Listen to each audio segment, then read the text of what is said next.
पूज्य मालिक को कोटि कोटि प्रणाम। रमाबेन कहती हैं, ये सब संभव है राजयोग में, जिसे मूल पद्धति में आवश्यक संशोधन कर जो परिवर्तन आदि गुरु ने किया, अनुपम और अनूठा है। गृहस्थ जीवन में जी के उच्चतम स्थिति पाना एक अद्वितीय पद्धति है। मैं भी गृहस्थ में रह रही थी, उसी में ये सब जिया। पाठ को आप में सभी एक से अभ्यासी हैं, अनंत यात्रा के पथिक, गुरु प्रेम में जुड़े, एक गुरु गर्भ से निकला परिवार है। हर एक में वह प्रेम का बीज है, उसे पोषित करें। बस अगर हम आपसे भाईचारा रख पाएंगे तो एक दूसरे के जीवन से भी सीख पाएंगे। जब हम में आप में प्रेम की नदी बहेगी तो वे हमें एक साथ हृदय में पिरोए रहेंगे। हम भाईचारे का पूर्ण अर्थ जो मालिक चाहते हैं उसे समझ नहीं पाए। हमारे दिलों में ये भावना है समझ कि हमने जो सहज मार्ग अपनाया है उसमें आपस में भाईचारा ही भाईचारा है। हम एक समूह को सीमित कर भाईचारे के अर्थ को ही सीमित कर देते हैं। पूज्य मालिक का अर्थ सिर्फ एक समूह सहज मार्ग के अभ्यासियों से नहीं है। उनका अभिप्राय है कि पूर्ण सृष्टि ही एक समूह है। हम अपने को सिर्फ सहज मार्ग में सीमित ही एक समूह के भाईचारे की बात करते हैं। ये मालिक नहीं चाहते। हाँ, हमारे अभ्यासियों में एक रास्ता होनी जरूरी है। मालिक ने हमेशा विश्व प्रेम की बात की है। हम अपनी विचार शक्ति का प्रयोग कर उस धारणा को सीमित कर बैठते हैं। यह पूज्य मालिक कहते हैं, ये खतरनाक धारणा है। पूज्य मालिक समझते हैं कि प्रशिक्षकों के मन में ये नकारात्मक विचार कभी नहीं आना चाहिए, वह अन्य सभी अभ्यासियों के भी, कि वह व्यक्ति अभ्यासी नहीं है। प्रशिक्षकों को मालिक ने शक्ति प्रदान की है। अगर वे ये सोचेंगे तो कोई अभ्यासी नहीं बनेगा।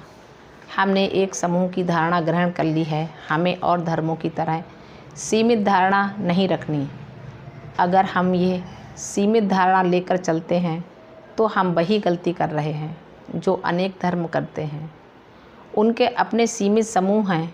हम सहज मार्ग में ये दीवार इंसान के बीच नहीं खींचते। इसलिए विश्व भाईचारे के विश्व प्रेम के लिए मालिक ने 9 बजे रात एक सामूहिक प्रार्थना रखवाई है।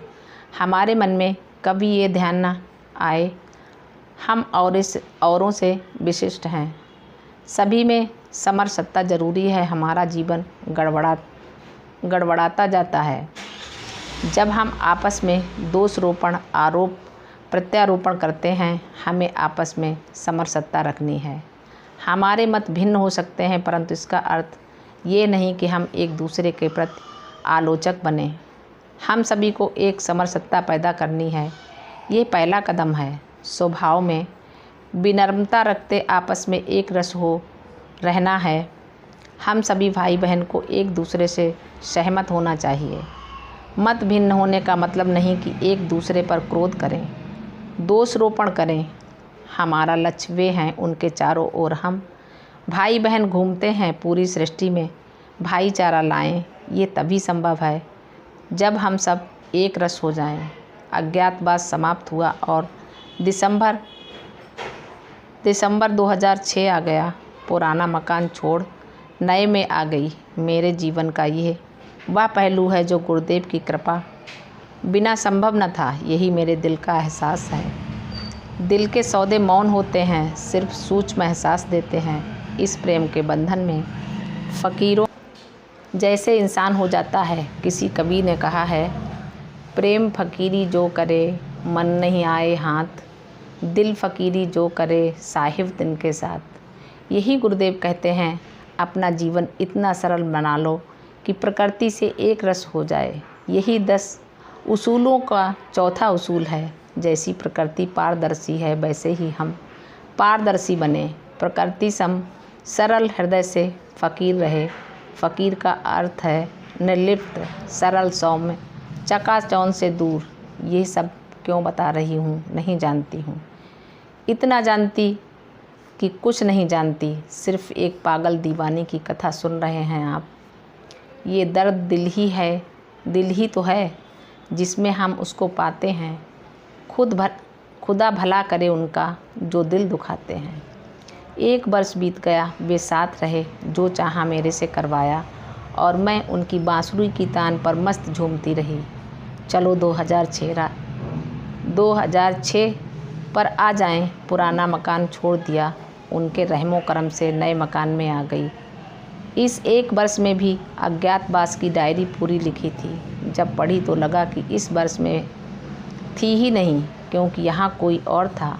ना जाने क्या क्या दुनिया की बेरहमियों से भरी थी, जो उन्होंने कैसे संभाली, वर्णन करना कठिन है। मैं कहीं कहीं भावुक नकारात्मक हो गई थी। पूज्य बाबूजी ने भी तो कहा है, मैंने पढ़ा, संदेश में समझा और उसी से सीखा। हर बाग के गुरुदेव के एक सहज मार्ग का सांस दर्शन शास्त्र खोल देते हैं। बाबूजी लिखते हैं, मैंने इस वाक्य का साक्षात रूप देखा। मुझे मालिक ने उन थपेड़ों से कैसे बचाया। वे खड़े हो गए, मैं गायब हो गई। ठीक ही तो कहते हैं बाबूजी। मनुष्य ही जटिल, ढीठ और जिद्दी होते हैं। उनके साथ कभी भी कुछ आसान नहीं हो सकता। यहाँ पर या कहीं पर भी बिना परेशानी के कुछ भी निर्माण नहीं किया जा सकता।